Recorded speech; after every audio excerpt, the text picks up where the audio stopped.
afternoon, everybody. This is Dr. Martin Sellers. I am the Dean of the Paul V. Hamilton School of Arts, Humanities, and Social Sciences, coming to you again with our program, American Culture, Arts, Humanities, and Social Sciences. Thanks for listening in. We have a great program for you today, as we do every Wednesday, and I think it's Saturday, Sunday, and Tuesday. And I appreciate you listening in. I have received a lot of good comments from our past shows. Last time we met on the air, we talked about theater, and today we're going to talk about our music program at LMU. What we're trying to do in these iterations of programs that we have is to determine how various aspects of what we teach in arts, humanities, and social sciences affect our American culture and our students, who our students are, why they come to us for programming that we have, how our programs affect their lives. And it's just been a continuous fascination for me to be able to host this program and hear from the experts that we have on the program how the majors and minors and program courses affect students and the culture that we're in. And in fact, speaking of experts, today we have with us, and he will self-introduce in a few minutes, Dr. James McAllister, Assistant Professor of Music and Director of the Music Program.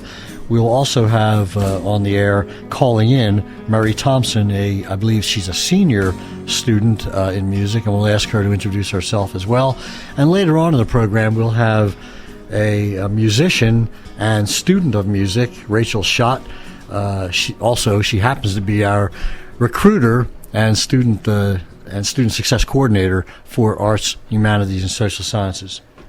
Before we go to the program, to the heart of the program, let me mention to you the fact of the matter that not only is it a beautiful day today, and we have a wonderful campus, and we have wonderful people working here in the studio that I'm in who are so helpful.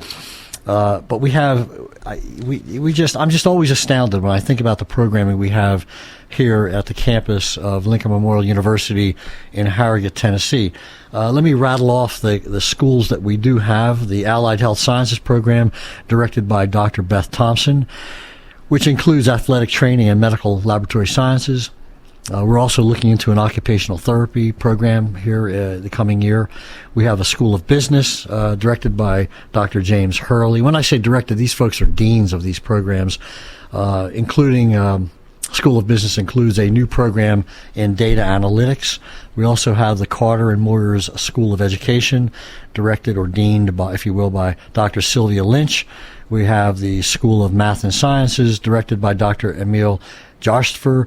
We have the Kaler School of Nursing, directed by Dr. Marianne Moderson, Vice President for Extended Site Services, who I've known for many years. And we have, and I should say, we have more nurses that are floating around and working hard in Tennessee than any other nursing school in the state, and that's something to be very proud of.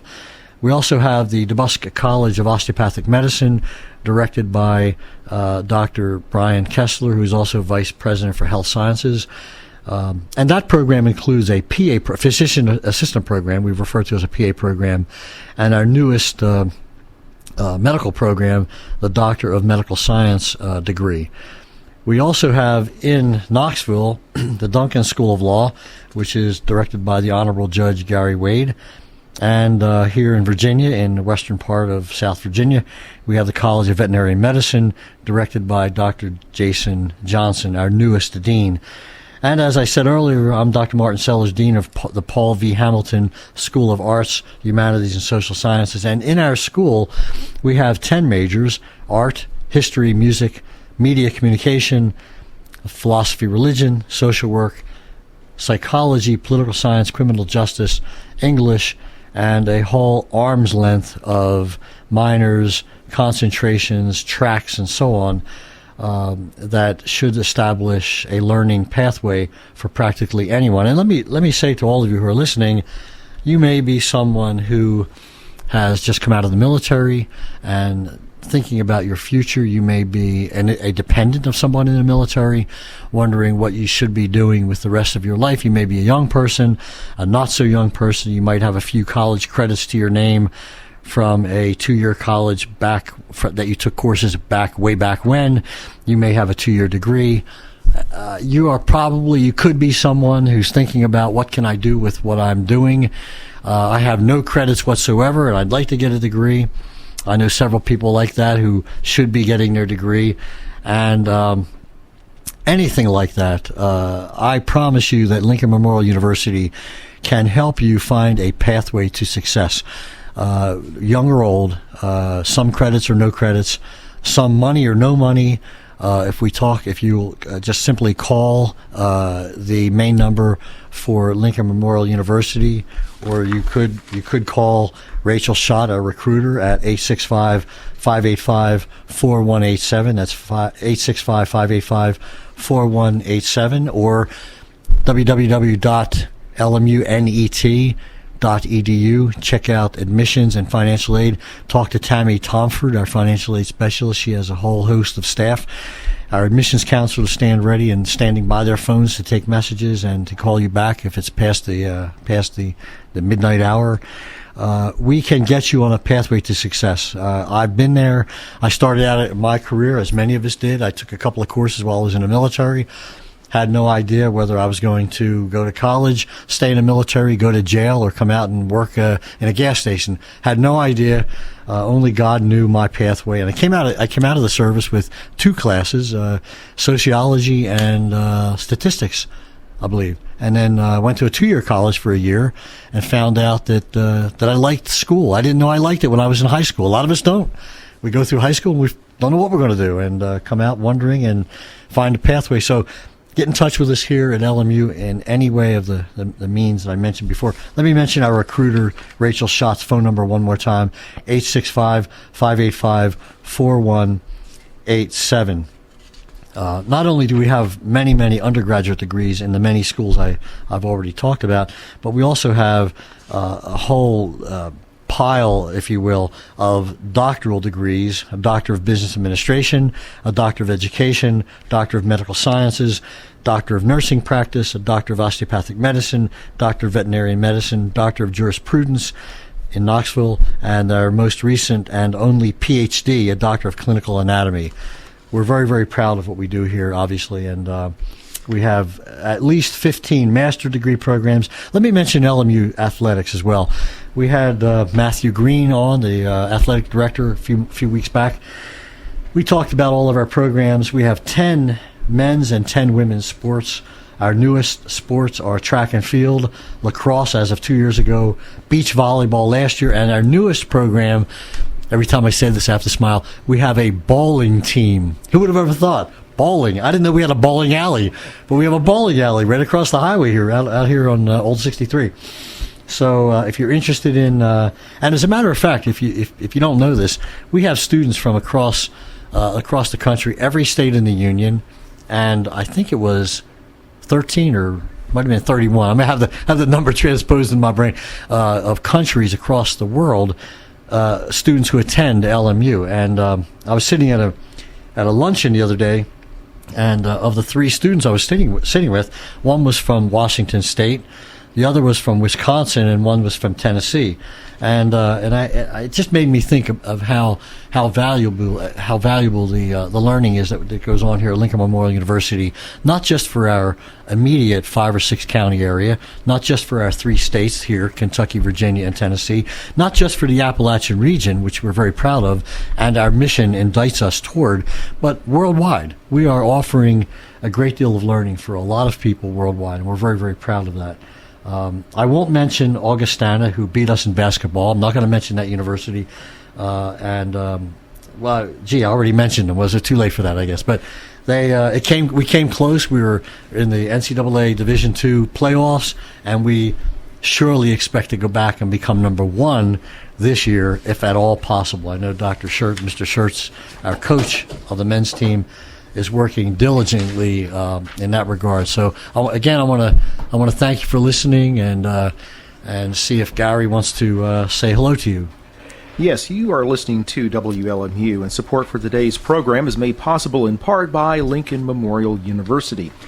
Further information on academics, campus life, educational programs, admissions, financial aid, and so much more. You can visit their website, www.lmunet.edu. And again, this is a broadcast of WLMU Radio 91.3 FM, Harrogate, Tennessee. We're going to talk music. Can we talk, Dr. McAllister? Can you talk music? Is that possible? Absolutely, you can talk music whenever you like. I know you can, and I in fact, when I get Dr. McAllister wound up to talk music, I have to be rude and cut in and get him to stop because he loves what he does. He's a very jovial guy, and I appreciate him being here. This is, I guess, your second year here at LMU? Yes, that's correct. Can you introduce yourself a bit? Tell us where you're from, things you've done. Oh, sure. I'm Jim McAllister. I'm the assistant professor of music and the music program director here at LMU. I'm from Delaware vis-a-vis Kansas. I spent 12 years living in Kansas and teaching there. So this is kind of a quasi-homecoming for me, coming back to this beautiful region and these mountains around here. It's just a wonderful place to live and a wonderful place to make music. So I'm very thrilled to be here at LMU. And what are your degrees and where they were received? Sure. I have the PhD from the University of Kansas in music education with a wind band conducting and literature emphasis. I have a master's degree from the University of Delaware in wind band conducting, and a bachelor's degree in music education from Shenandoah University in Winchester, Virginia. Excellent. All good schools, all well known in music as well. Yep. And, interesting about Tennessee, Nashville right down the road. Right. We are the heart of country music, and I like to say bluegrass, too, because Cumberland Gap, the city of Cumberland Gap, the heart of bluegrass. Sure. And you have to mention, too, Bristol, Tennessee, the birthplace of country music. And, of course, Knoxville, Tennessee served sort of the growing up years for country music before it moved on. Oh, there's so much heritage in this area that it's very thrilling for me to be around here. And before, coming from a jazz background where we do a lot of improvisatory music, I'm very drawn to bluegrass because of the improvisatory nature of the idiom. So it's neat for me to be around here and feel the vibrancy of the music scene. Mm-hmm. Let me ask Murray Thompson. Are you Murray Thompson? Are you there on the phone? I am, and I'm delighted to be here. Wonderful. Can you introduce yourself? Tell us a little bit about, particularly where you're from. I think you're a Tennessee girl, aren't you? Yes, that's true.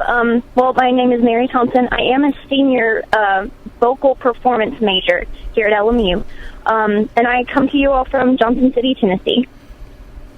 Well, if you're a vocal performer, can you sing a little bit for? No, I won't put you on the spot. No. I don't want to blow out everyone's speakers. I'm a soprano. Dr. McAllister over here shaking his head. Yeah. Have her sing a few bars or something.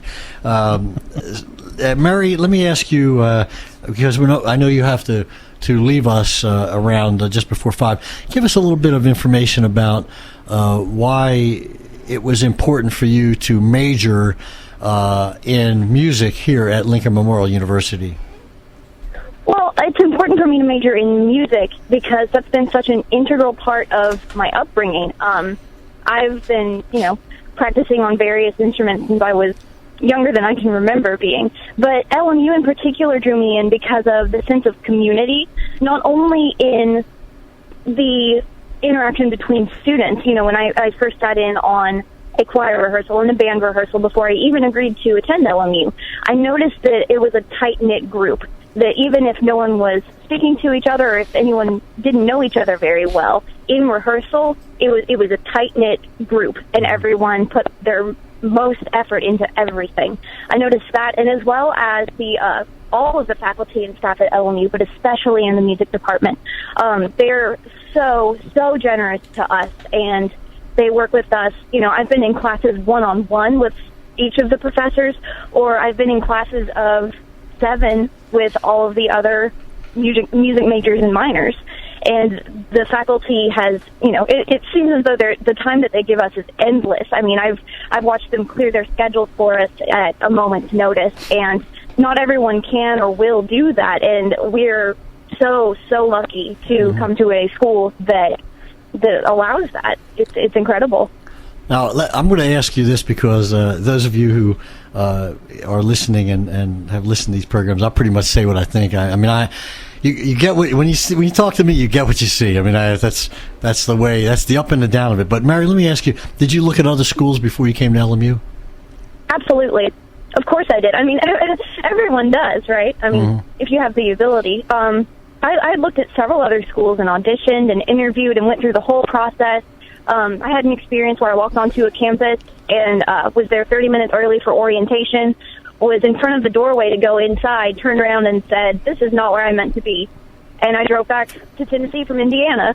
So no, I did my fair share of searching and found LMU on one of those very experiences. I was driving up to a different interview and passed LMU campus and looked it up online and submitted the application and found out more and more, and everyone was so welcoming and invited me to try out classes and try out the band rehearsals, all of it. It was fantastic. They've been nothing but helpful to me and to all the other students. Now, a little known fact about you, Mary, is that you made a recording with a famous guitarist recently, didn't you? Yeah, quasi-famous, yeah. Who was it? Oh, I believe that was my good friend, Dr. Martin Sellers. That's correct. Yes, you and I and Carrie Orick recorded yes. right here in the studio. We recorded a song that I wrote. And was never played again except for the CDs that you, me, and Carrie have. But we did do that, didn't we? And we had a good time. We did. That was almost a year ago. Can you believe that? Yeah, it's, oh my gosh, it seemed like yesterday, huh? Gosh. I know. Well, I want to thank you, Mary, for all this information. Stay on the line because I want to ask Dr. McAllister some program questions, and as you see fit, Mary, just kind of chime in as you feel there's a place to do so. But I'm going to ask Dr. McAllister, who has a great background in formal education and music. What do you see that's special about our music program here? Given your background and places you've been, how would you characterize our program here? You know, that's a great question. I think it really kind of reflects back on what Mary said a few minutes ago, which is that the music faculty as a whole take it upon ourselves to be open and ready for students whenever they have questions. You go to some larger universities and you get kind of boxed into a track, for lack of a better term, where you're strictly instrumental, you're strictly vocal, and you're strictly a saxophone player, you're strictly a horn player, or you're strictly this or that or the other thing. The nice thing about the program at LMU is that we have a wide variety of faculty. We have a wide variety of students who are interested in various and sundry things. So the ability for us to interact with our students one-on-one, the ability for us to encourage them, the ability for us to foster their own creative musicianship is something that's, I think, very integral to the program at LMU, and something that the three faculty, myself, Dr. Young Kim, and Professor Jeffrey Cook, sit down and really we really strive to foster that and really push that as hard as we can, because it's so important to develop musicians, and it's important to develop those kind of skills. So I think what Mary is saying is really what sets us apart is our small size, our location, and our ability to reach students and meet students where they are and try to bring them into a much larger musical world. Mm-hmm.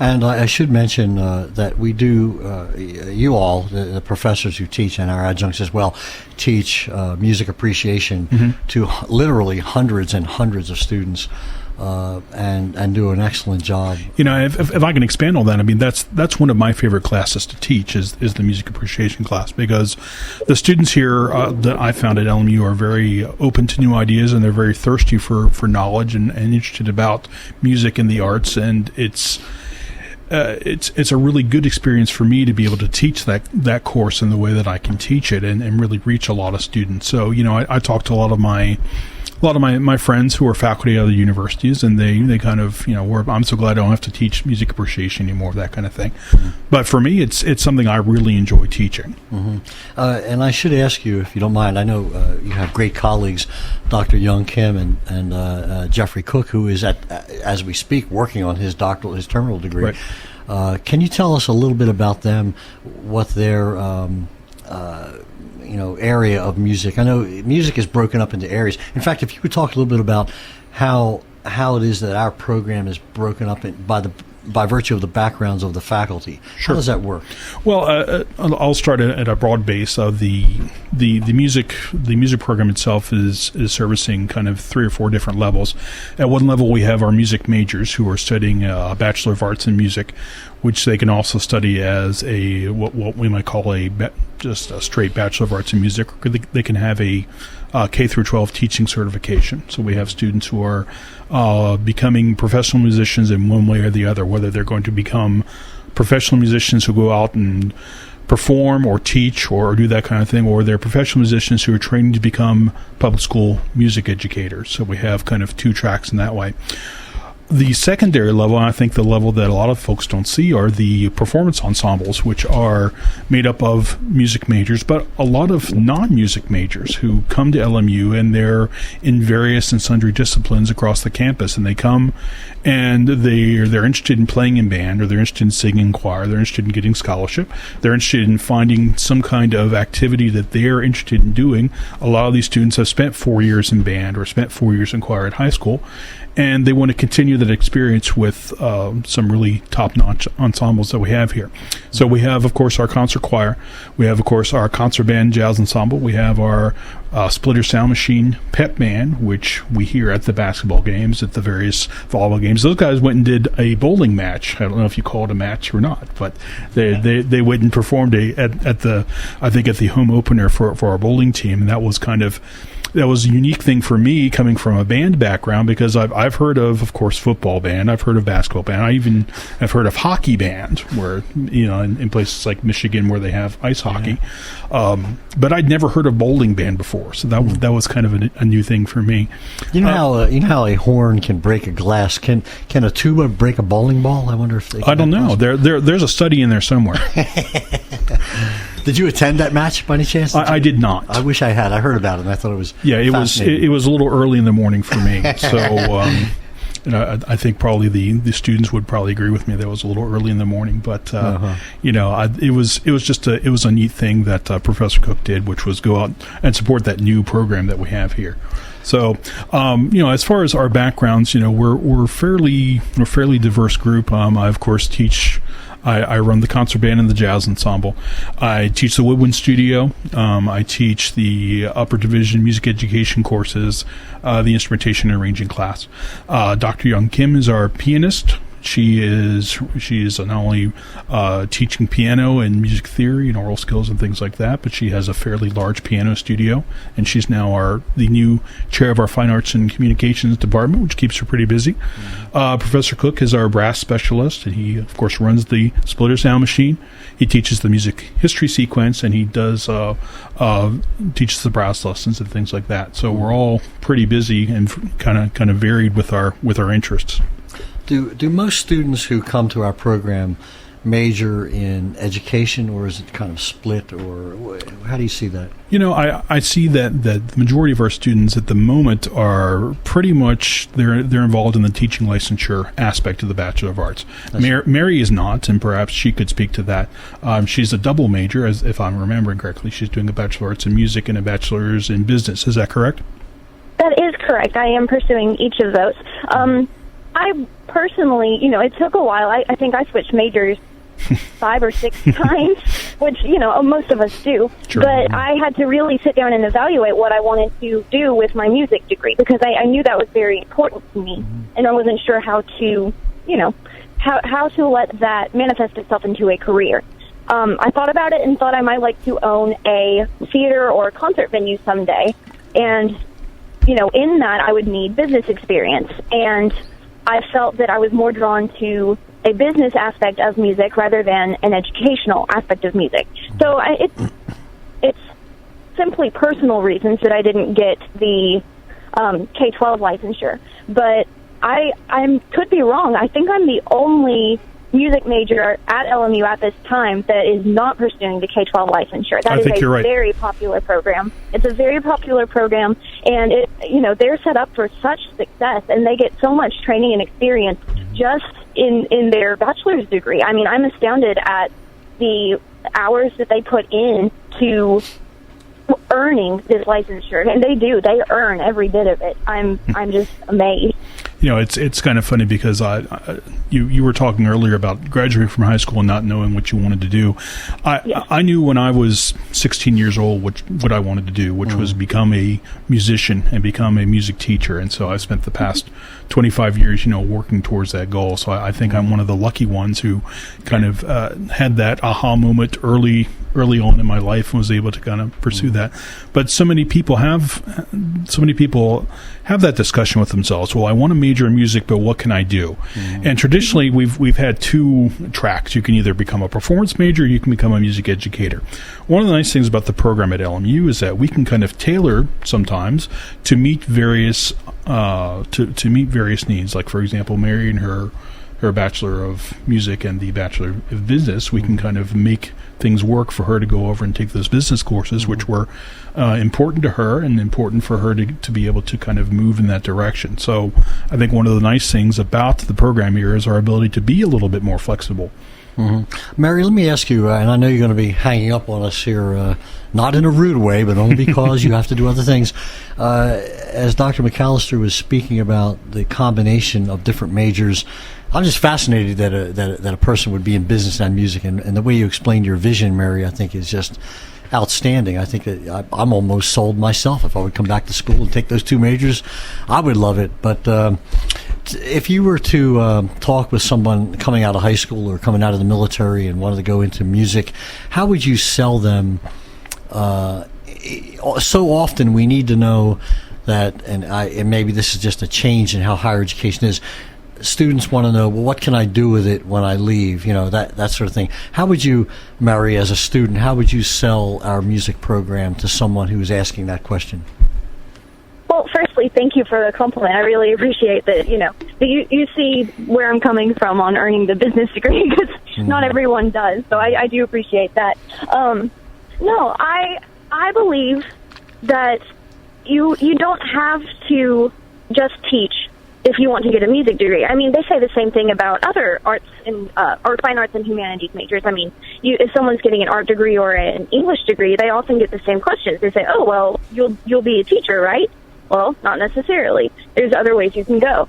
LMU in particular, and it harkens back to what Dr. McAllister was just saying, that we're able within the program to adjust some things and make some things flexible for the students so that they can pursue the areas that they wish to pursue. Not to take any attention away from the music program, but where my other bachelor's degree will be in business, I've had wonderful advisors and faculty members over there do the same thing for me.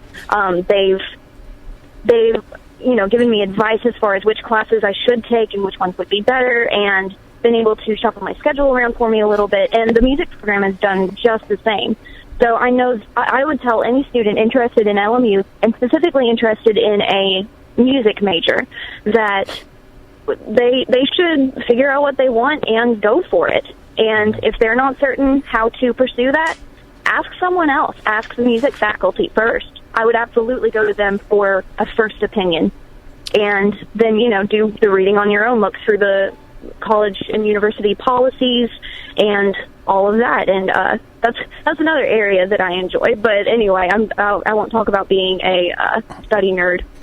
Well, Mary, you have sold me on music, and I hope you've sold our listening audience. And I'm just so glad you're here with us at LMU, and I'm sure looking forward to you going on to an advanced degree and then coming back to LMU and teaching some of what you've learned. I think you would be a great asset. Mary Thompson, senior music major and business major, now that I know that you have both. Thank you so much for being on the program. We're going to take a short break, and I appreciate all you do. Thank you so much for listening. We'll be right back.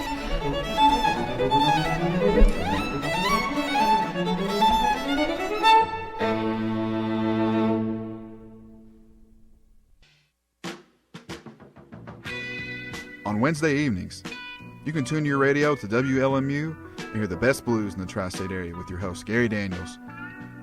He'll be playing the best blues artists of today and the best blues artists of yesteryear. Everything from Robert Johnson, Buddy Guy, Stevie Ray Vaughan, Muddy Waters, and many more. It's Wednesday Evening Blues from 9 to 11, right here on 91.3 WLMU. This is Nnamdi Asamoah. I play football for the Philadelphia Eagles, but what I do off the field with United Way might be more important. I'm a volunteer tutor and mentor. Why? Because over 1 million kids a year drop out of school, and that's not okay. It takes 12 years to create a graduate, but it takes about the same time to create a dropout.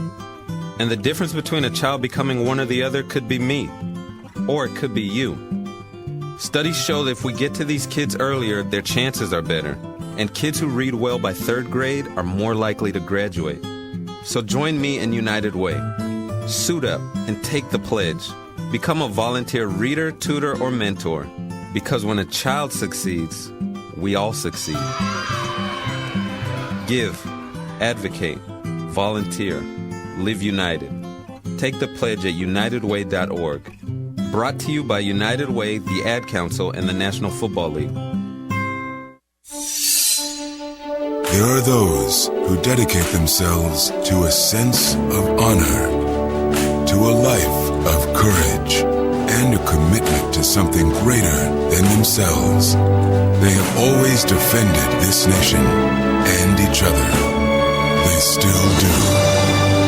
The few, the proud, the Marines. On Thursday evenings, you can tune in to the Thursday Night Jazz Cafe, where you will hear both traditional and contemporary jazz, along with big band and swing and the great crooners of yesteryear. The Thursday Night Jazz Cafe. The doors open at 9 p.m., and you will hear the best of jazz in the tri-state area till midnight and maybe beyond. The Thursday Night Jazz Cafe here on Cumberland Gap Radio.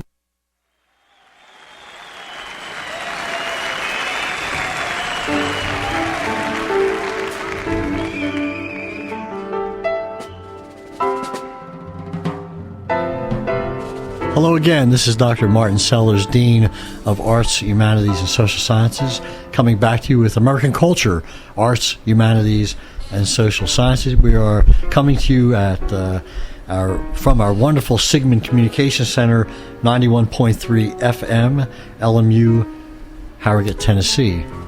And support for this program is made possible in part by Lincoln Memorial University.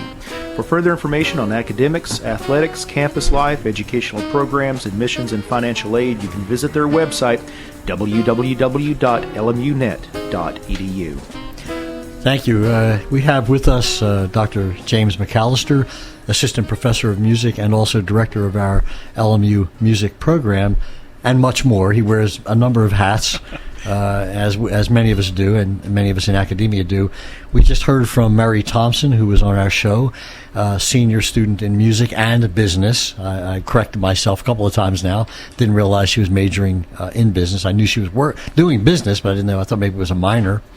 And we're probably going to hear, hopefully, from Rachel Schott, our musician on campus and student of music, as well as our Arts, Humanities, and Social Sciences recruiter and student success coordinator. She's hopefully going to call in at some point, and when she does, Gary Daniels, our producer, will flag me, and I'll have her introduce herself, and we'll make sure we ask her about her familiarity with music and music programming, and how that's worked in her life.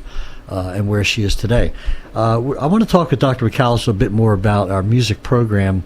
When Mary Thompson, our senior music student, was on earlier, she mentioned a few things about the music program. She talked so rapidly. I picked up a few of them. One of the things I picked up on was auditions. Mm-hmm. How does the auditioning system process work? If somebody comes and wants to be a music major, talks to you, comes out of Cumberland Gap High School or Knoxville Academy or whatever, and says to you as a senior over the summer, says, Dr. McAllister, I'd like to come. I want to be a music major.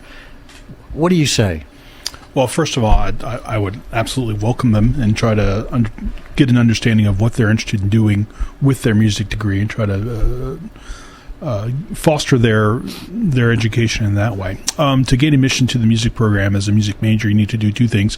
First of all, you need to apply, of course, to the university and get admittance that way.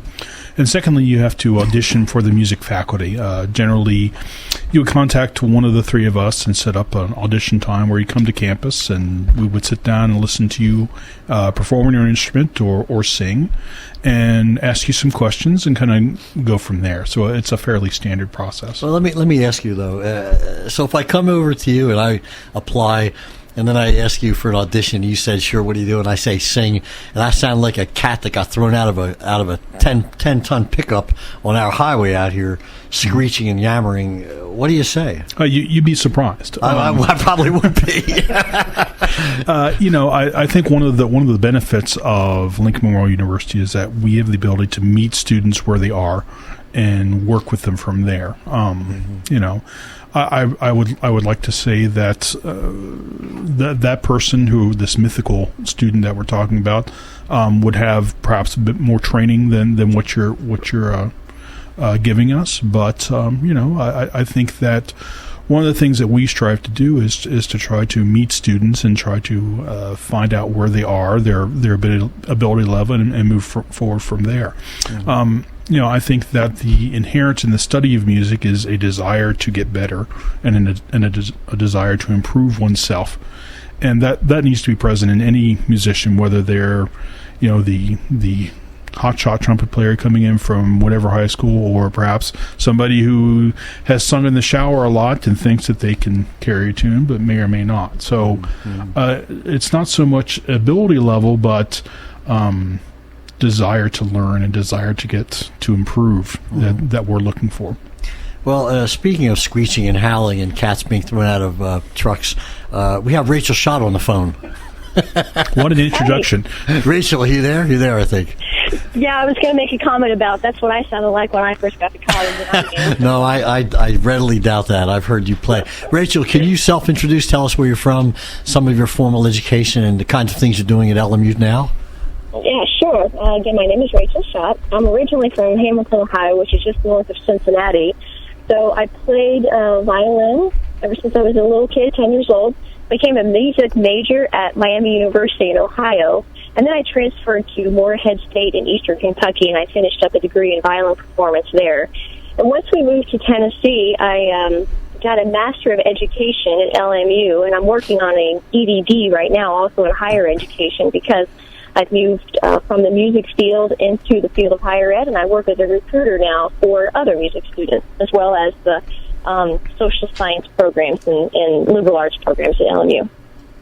You mentioned Miami of Ohio. We also have an Indiana of Pennsylvania, you probably know, and which reminds me that LMU is moving into Florida. That's kind of an interesting nursing program going to be taken down to Tampa Bay. But my spurious thinking brought that all about to one. Now remember, yes. Miami University in Ohio was a university before Florida was even a state. Now that's an interesting fact. I had no idea. Yeah. Well, since Rachel, you're so smart about these things. What was the first university that was ever on American soil? I just saw this in an article, but I can't remember what it was. Well, I'll tell you what it was. It was Harvard, which actually in the beginning was called Grove City. I don't know where that came from, but it turned out to be Harvard University, 1634. Now, getting back to more music-oriented questions and projects. Rachel, let me ask you. You're a musician, and I've heard you play. I know you read music, you conceptualize music. What are your thoughts about our music program here at LMU? In what respect? Well, in respect to the kinds of students we get or could have come here, you're both a recruiter and a musician, so you're sort of the perfect person to ask the question of how would you talk to a student who thinks he or she wants to come here and do a music major? What would you say? What would you say about the program? Well, the first thing I would say is that we have an excellent faculty who care about you as a person, and one of the things that's unique to the way music students find a school, and I think Dr. McAllister would probably back me up on this, a lot of students when they're looking for a college and they're going to be a major in, whatever, history, they come and they see the university and they look at the dining hall and they check out the dorms and they may get to know a few people. For a music student, they go to the campus, they bypass all of that, and they make a beeline for the music building, and they meet the professor of the instrument they're going to study. And they instantly see what kind of connection is. They take a private lesson with that professor and see what they think. And so for a music student to do that at LMU, they're just going to hit the jackpot because we have faculty members that, like I said, truly care for you as a human being. Mm-hmm. Now we are a small program compared to Belmont or Vanderbilt or whatever, but I think, and I've been told, and Dr. McAllis, you can bear this out, we do have several professors who are full-time working elsewhere, either in music or education or elsewhere, who adjunct for us in areas that we need them to do so. And I as I understand it, we have a full contingency of instruction in all areas that we would like to provide to students, including, and I wanted to ask you, Dr. McAllister, what about conducting? You mentioned this earlier. If a student thinks he or she wants to be a conductor someday, is that something they could learn here? Well, certainly in the study of music, conducting is an essential skill, not only for our K-12 folks who are learning to become public school music teachers and hopefully going to go out and do that kind of thing on their own. It's an essential skill for all musicians. So everyone involved in the program is going to learn conducting to some degree. And the nice thing about our Bachelor of Music program is that certainly you can take that bachelor's degree and gain admittance to any graduate school, perhaps across the country even, and study something specific like conducting. I have a master's degree in wind band conducting, which I took after being out in the public school for several years and conducting bands and kind of getting an idea of what it was like to be a music teacher. And one of the things that I enjoyed about that study was that it was a very laser-like focus on one aspect of music.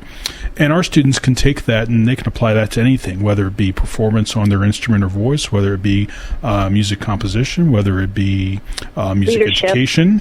Okay, whether it be conducting, whether it be any of the other musical, let's say, disciplines, with a bachelor's degree from this university, you can go and apply to various schools and study something very, very laser-like and focused, like conducting. Mm-hmm. At the graduate level. At the graduate level. Now, Rachel, you mentioned I heard you chime in with leadership. What do you mean by leadership? I think, I had to take conducting even as an undergrad, and I know our students have to take that as well. So everyone gets sort of a taste of it, and it really does give a student a speed. Everybody assumes that musicians, if they're going to, play an instrument, are outgoing and they don't get stage fright and they're okay in front of people, but that's not always the case. And to be out there as a conductor, it gives everybody a chance to learn about how to communicate when you can't use voice right away, how to make musical decisions and convince everyone else with just your body language, how to make that come together as a team. I have a friend up in Ithaca, and she has a string quartet, and they go into businesses and they perform, and then they coach other business leaders on communication and working together and group decision making. All those things that we learn as musicians that we don't even think about are things that people like in the business world are skills that they need as well. Yeah, we all have acquaintances, friends, and family members who play music and are musicians, and oftentimes that's their sort of side area, and they have something else they're doing full time. And I'm always amazed at when all those folks that I know who are musicians. My father was a musician, played drums. They are all really good at what they do in their daytime job, if I could put it that way. I don't know how else to say this, but now you're a violinist. Am I right, Rachel? Right. So tell us. I have to ask you this question. It's always asked of everybody who plays violin. There's no difference at all. I didn't ask a question yet. What's the difference between a fiddle and a violin? Oh, I'll go with the politically correct answer. There is no difference. It's just the kind of music that you play on it. But I have a whole slew of musicians' answers ready for that when we're alone together, not on the radio. Do any of those answers have to do with having a beard? If anything has to have to do with a beard, we're not going to go any further than that. Thank you all for listening so far. We're here with Dr. McAllister, Director of Music, and Rachel Schott, our recruiter and student section coordinator and musician. And we'll be right back with you. Thank you for listening.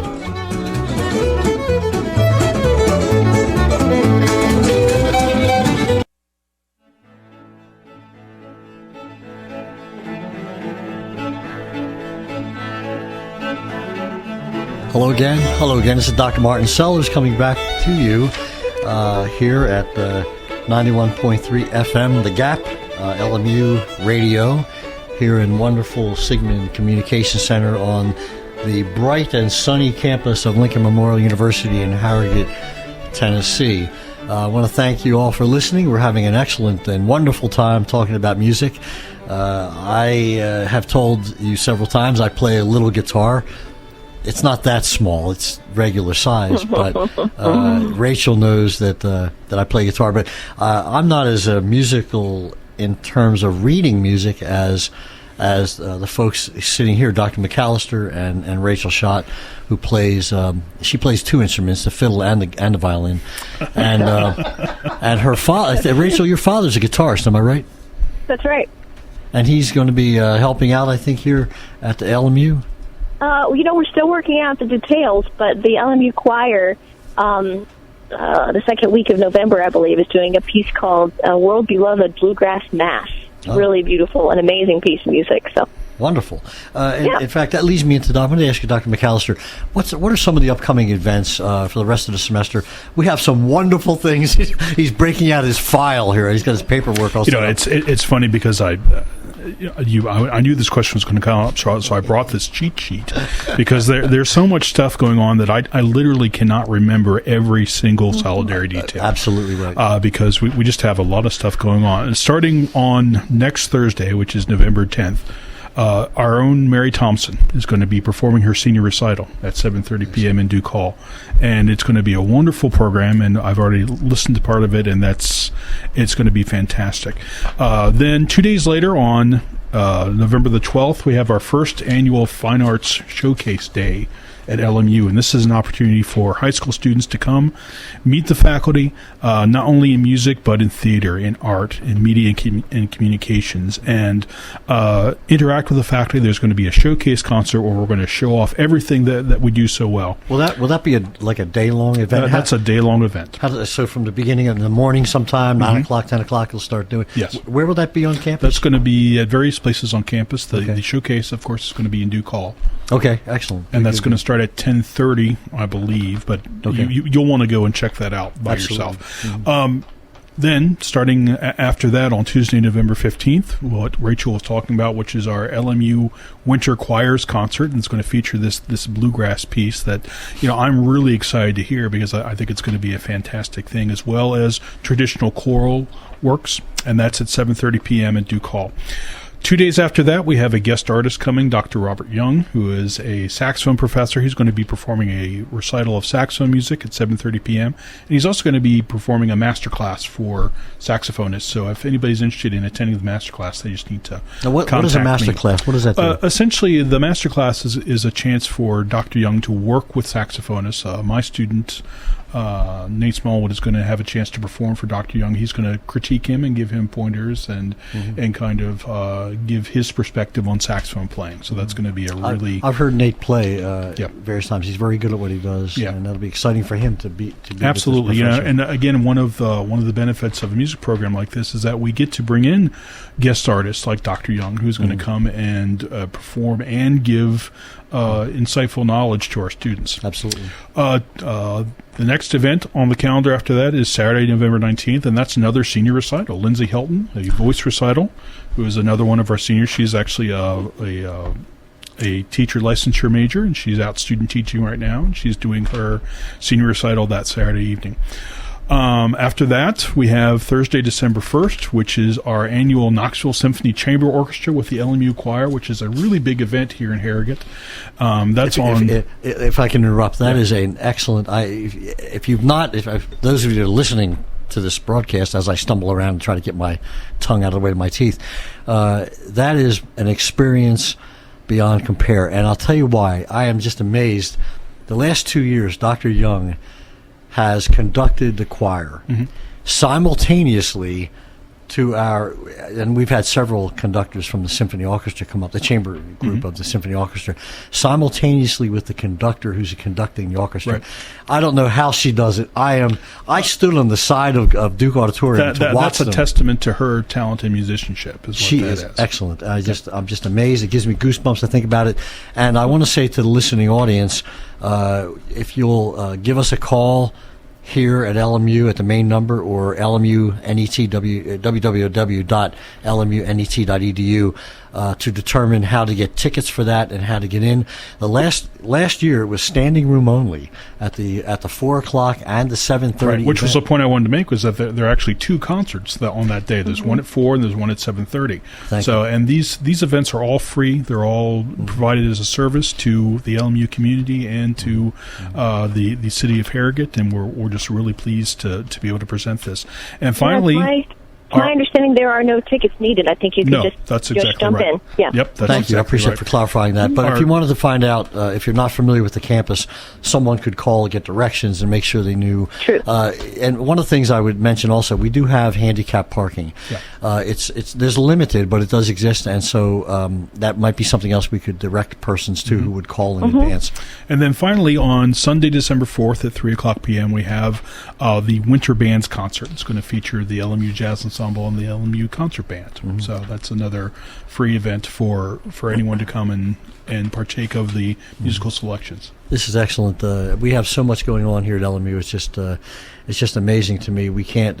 You have your list. Yep. I think my wife thought I left her one time last fall because I came to some. I try to get to all these things, as we all do, faculty do, and I see a lot of faculty and students come to the various performances. And I want to mention to the folks listening, that if you go on to that, I've said the webpage several times, www.lmunet.edu. There is at the very top a word that says events. And if you click on events, it'll take you down by day to all of the performances that are happening, and they're highlighted, and you just place the cursor over the highlight, and up pops all of the particular information, detailed information about concerts, performances, events that Dr. McAllister so succinctly brought to our attention. And Well, it's all because of the list. Absolutely, yes. It's all because of the list. If I can go one step further than that, I want to invite our listeners to go and like us on Facebook. We have a Music at LMU Facebook page that if you go ahead and like us and do that kind of thing, you're going to get all these concert informations, all these events that are upcoming from now on into the spring, into next fall, into next spring, and those will pop up in your feed, and you'll be able to figure out which concerts you want to go to and which ones you are very excited about. So I would encourage everyone to go ahead and do that. Absolutely. Let me ask both of you, Rachel Schott and Dr. McAllister. I'm going to move to a bit of a different direction.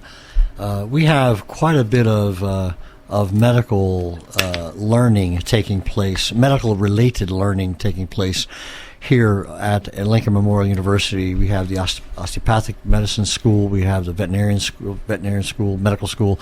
We have a PA program, nursing program, the allied health program. Within arts, humanities, social sciences, we have social work, which can be considered a program of care. We have psychology. I hear a lot about music therapy, and I wanted to ask both of you. You have a musician in Rachel. Dr. McAllister is also a musician, but a musician. Rachel played lots of places and talked with lots of people. Dr. McAllister, formally educated. What are your thoughts about the possibility of developing a music therapy concentration here, and what would that do? What could a student who went through a concentration like that, what could they do with that, and how would that help anything here in our culture? Mm-hmm. Dr. McAllister, why don't you take that one? Oh, sure, I'll be happy to. The music therapy track is actually it's one that we're looking into, and one that we're trying to decide as a program, on a program level, what it would take to implement and that type of thing. So it's something we're very interested in. Music therapy allows folks to go out and practice in the community and utilize music in a healthcare setting. So there are various paradigms in which a music therapist would go in and work with a certain population to help them alleviate some stress, to help alleviate some type of Alzheimer's disease. And I know somebody who was studying music therapy and working with geriatrics, and this person was able to reach Alzheimer's patients by performing music from their youth, for example. And we're still studying this as a discipline, but it seems that music in various ways builds pathways in the brain, pathways that are hard to break. And this person related to me a story of once where they set down this Alzheimer's patient who was fairly not with it, sat them down on the piano, and all of a sudden, putting their hands on the keys, they could play pieces that this person learned when they were 8 or 9 or 10 years old. And for that brief point in time, they became much more lucid, and they were able to communicate with the rest of the world. And music therapy allows us to do things like that, and allows us to practice in ways that become very much clinical settings. I took the students from the children at the church program over here at St. Julian's Church with me to sing a couple of Christmases ago over at there's a home out here for the elderly near the hospital out in Middlesbrough, and we sang to them. It was just so gratifying and satisfying to have the young people sing with them. And I played my little guitar, and we played with them, and they perked up, and they were lively and singing along some of the Christmas carols that we're all familiar with. I think of that as a therapy too. Absolutely, and I think that music allows us lots of times to express things that are not expressible by words, and by engaging in music in that way, I think that we enrich our lives, and I think that we are able then to extend a communication that is very much a human function, very much a human aspect. And Rachel, do you have any thoughts on this subject of therapy? Well, only to say that it happens constantly in a formal and informal setting. So I, like you guys, I hope that we can offer a professional music therapy track, but I will say that even people who go and become music teachers are, in effect, therapists of their own for the students. And as a longtime violin teacher, I know that taking my students to perform in places, situations like you're talking about in hospitals or whatever, no degree was required, and it still had hopefully a positive effect on the world. Well, I want to thank both of you for being with the program, as well as Mary Thompson, Rachel Schott, our recruiter, student success coordinator, Dr. James McAllister, our expert musician and musicologist, if you will, and it's been a wonderful program. I appreciate all of your opinions and help and input on this. We are this afternoon's program produced by Gary Daniels, our student production assistant John Hobbs, our program director is Clay Stanifer, our broadcast engineer is Don Berggraf, our executive producer is Tony Spinoza. Our theme music is White Horses, as performed by Tierra Negra and Muriel Anderson, and of course Dr. Gary Daniels sneaked a few other pieces of music in amongst us, which I don't have their titles, but they were wonderful. American Culture, Arts, Humanities, and Social Sciences at LMU will rebroadcast again this Saturday at 10 a.m., Sunday 8 p.m., and next Tuesday at 7 a.m. This has been a WLMU radio production, 91.3 FM, LMU, and Harrogate, Tennessee. And I want to tell you, Gary, on my way home from this program, I always listen to you. You have an excellent program of music. Thank you very much, sir. Thank you. And support for the program today has been made possible in part by Lincoln Memorial University in Harrogate, Tennessee. Now, for further information on academics, campus life, educational opportunities and programs, athletics, admissions, and financial aid, you can visit their website, www.lmunet.edu. This is Cumberland Gap Radio.